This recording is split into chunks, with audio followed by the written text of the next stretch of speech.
Snowdrop, a Grimm's fairy tale, presented by Storytime Classics, illustration by Courtney at www.bluestarcreations.art.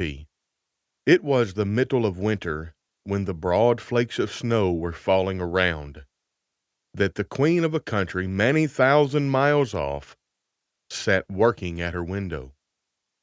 The frame of the window was made of fine black ebony, and as she sat looking out upon the snow, she pricked her finger, and 3 drops of blood fell upon it. Then she gazed thoughtfully upon the red drops that sprinkled the white snow, and said, "Would my little daughter may be as white as that snow, as red as that blood, and as black as this ebony window frame."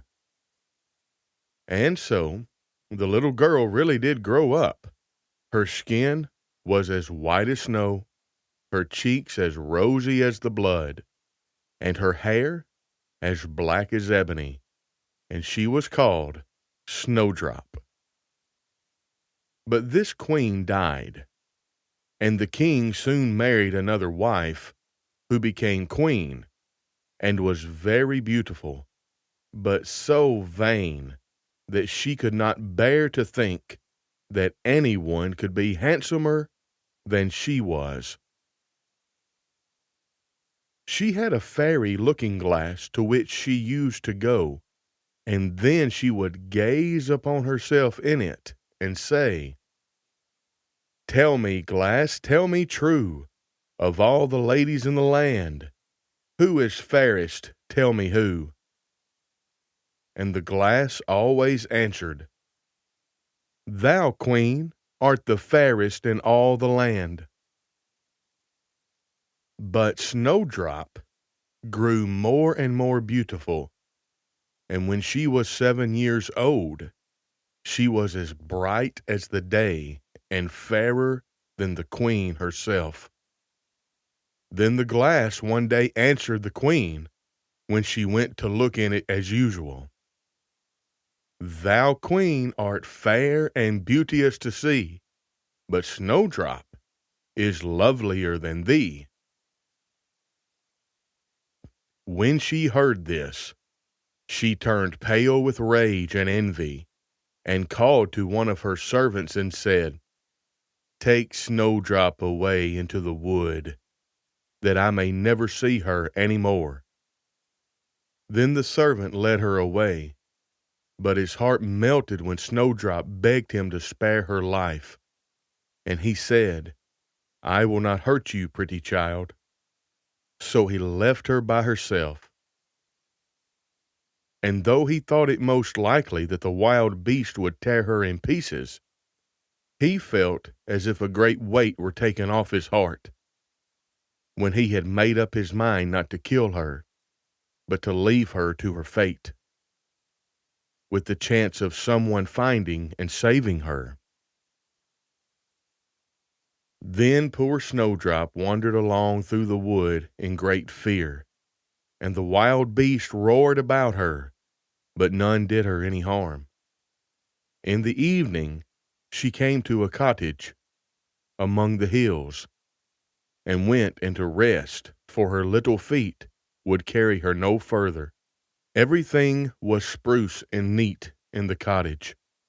On the table was spread a white cloth, and there were 7 little plates, 7 little loaves, and 7 little glasses with wine in them, and 7 knives and forks laid in order, and by the wall stood 7 little beds.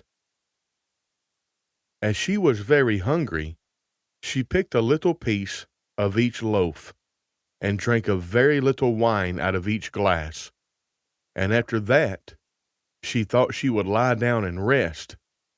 So she tried all the little beds, but one was too long, and another too short, till at last the 7th suited her, and there she laid herself down and went to sleep. By and by in came the masters of the cottage. Now they were 7 little dwarfs, that lived among the mountains and dug and searched for gold. They lighted up their 7 lamps and saw at once that all was not right. The first said, "Who has been sitting on my stool?" The second, "Who has been eating off of my plate?" The third, "Who has been picking on my bread?" The fourth, "Who has been meddling with my spoon?" The fifth, "Who has been handling my fork?" The sixth, "Who has been cutting with my knife?" The seventh, "Who has been drinking my wine?" When the first looked around and said, "Who has been lying on my bed?" And the rest came running to him, and everyone cried out that somebody had been upon his bed. But the seventh saw Snowdrop, and called all his brethren to come and see her. And they cried out with wonder and astonishment, and brought their lamps to look at her, and said, "Good heavens, what a lovely child she is!" And they were very glad to see her, and took care not to wake her. Then the 7th dwarf slept an hour with each of the other dwarfs in turn, till the night was gone. In the morning Snowdrop told them all her story, and they pitied her, and said if she would keep all things in order, and cook, and wash, and knit, and spin for them, she might stay where she was, and they would take good care of her. Then they went out all day long to their work, seeking for gold and silver in the mountains. But Snowdrop was left at home, and they warned her and said, "The queen will soon find out where you are, so take care and let no one in."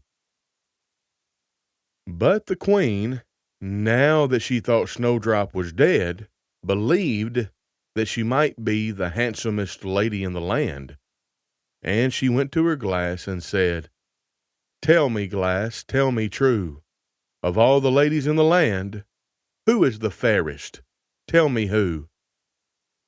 And the glass answered, "Thou, queen, art fairest in all this land, but over the hills in the greenwood shade, where the 7 dwarfs their dwellings have made, there Snowdrop is hiding her head, and she is lovelier far, O queen, than thee."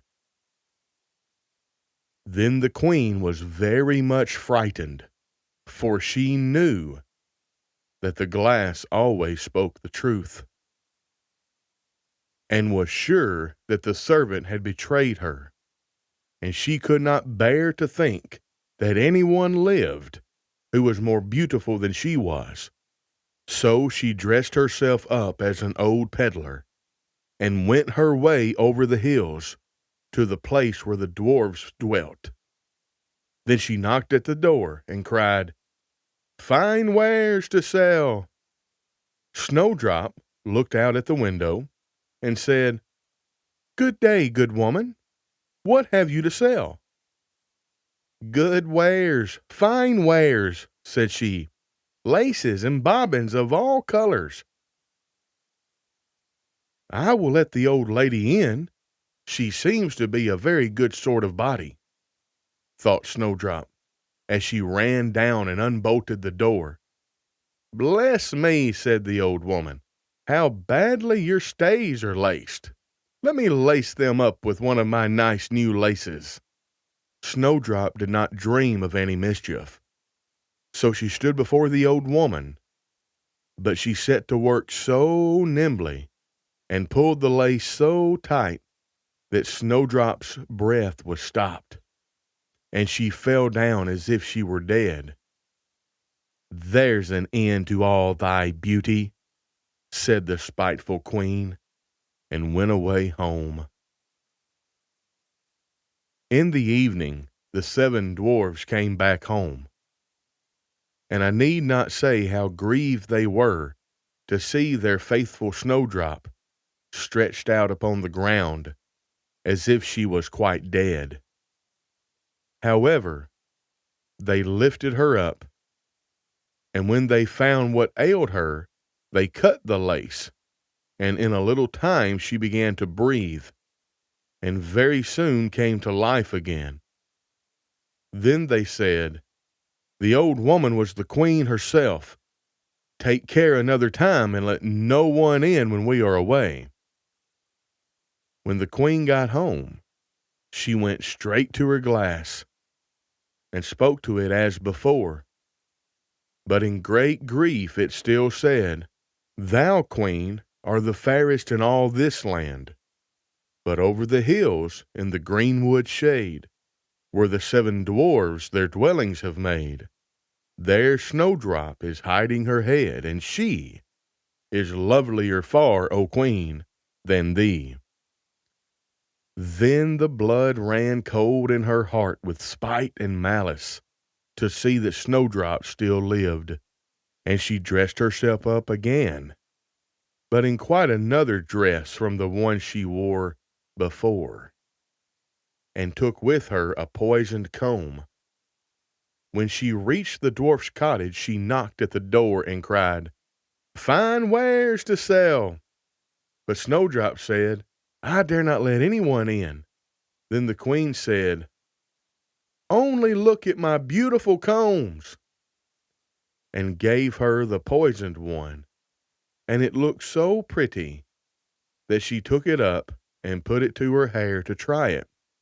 But the moment it touched her head, the poison was so powerful that she fell down senseless.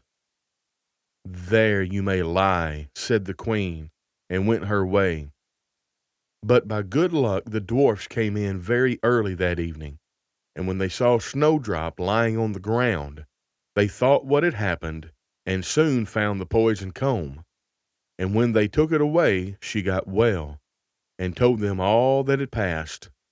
And they warned her once more not to open the door to anyone. Meantime, the queen went home to her glass, and shook with rage when she read the very same answer as before. And she said, "Snowdrop shall die if it cost me my life." So she went by herself into her chamber and got ready a poisoned apple, and outside looked very rosy and tempting, but whoever tasted it was sure to die. Then she dressed herself up as a peasant's wife, and travailed over the hills to the dwarf's cottage, and knocked at the door. But Snowdrop put her head out of the window and said, "I dare not let anyone in, for the dwarfs have told me not." "Do as you please," said the old woman, "but at any rate take this pretty apple. I will give it you." "No," said Snowdrop, "I dare not take it." "You silly girl," answered the other, "what are you afraid of? Do you think it is poisoned? Come on, do you eat one part, and I will eat the other." Now the apple was so made up that one side was good, though the other side poisoned. Then Snowdrop was much tempted to taste, for the apple looked very nice. And when she saw the old woman eat, she could but wait no longer. But she had scarcely put the piece into her mouth when she fell down dead upon the ground. "This time nothing will save thee," said the queen. And she went home to her glass, and at last it said, "Thou, queen, art the fairest of all the fair." And then her wicked heart was glad, and as happy as such a heart could be. When evening came and the dwarfs had gone home, they found Snowdrop lying on the ground. No breath came from her lips, and they were quite afraid that she was quite dead. They lifted her up and combed her hair and washed her face with wine and water. But all was in vain, for the little girl seemed quite dead. So they laid her down upon the bier, and all seven watched and bewailed for 3 whole days. And then they thought they would try to bury her. But her cheeks were still rosy, and her face looked just as it did while she was alive. So they said, "We will never bury her in the cold ground." And they made a coffin of glass, so that they might still look at her, and wrote upon it in golden letters what her name was, and that she was a king's daughter. And the coffin was set amongst the hills, and one of the dwarfs always sat by it and watched. And the birds of the air came too, and bemoaned Snowdrop. And first of all came an owl, and then a raven, and at last a dove, and sat by her side. And thus Snowdrop lay for a long, long time, and still only looked as though she was asleep. For she was even now as white as snow, and as red as blood, and as black as ebony. At last a prince came and called at the dwarf's house, and he saw Snowdrop, and read what was written in golden letters. Then he offered the dwarfs money, and prayed and besought them to let him take her away. But they said, "We will not part with her for all the gold in the world." At last, however, they had pity on him, and gave him the coffin. But the moment he lifted it up to carry it home with him, the piece of apple fell out from between her lips, and Snowdrop awoke and said, "Where am I?" And the prince said, "Thou art quite safe with me." Then he told her all that had happened, and said, "I love you far better than all the world, so come with me to my father's palace, and you shall be my wife." And Snowdrop consented, and went home with the prince, and everything was gotten ready with great pomp and splendor for their wedding. To the feast was asked among the rest Snowdrop's old enemy, the queen. And as she was dressing herself in fine rich clothes, she looked in the glass and said, "Tell me, glass, tell me true, of all the ladies in the land, who is the fairest? Tell me who." And the glass answered, "Thou, lady, art loveliest here, I ween, but lovelier far is the new-made queen." When she heard this, she started with rage, but her envy and curiosity were so great that she could not help setting out to see the bride.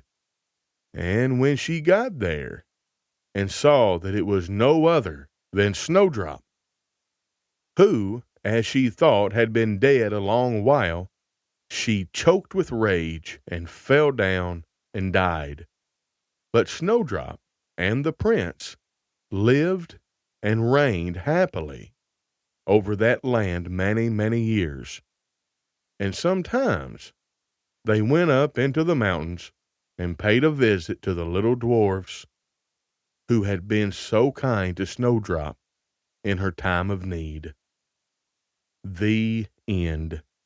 We hope you have enjoyed this presentation of Storytime Classics. We hope you'll subscribe to our YouTube channel, and we'll hope you will check out Courtney's other artwork and projects and things for sale at www.bluestarcreations.art. If you would, please kindly smash the subscribe button and share this with your friends.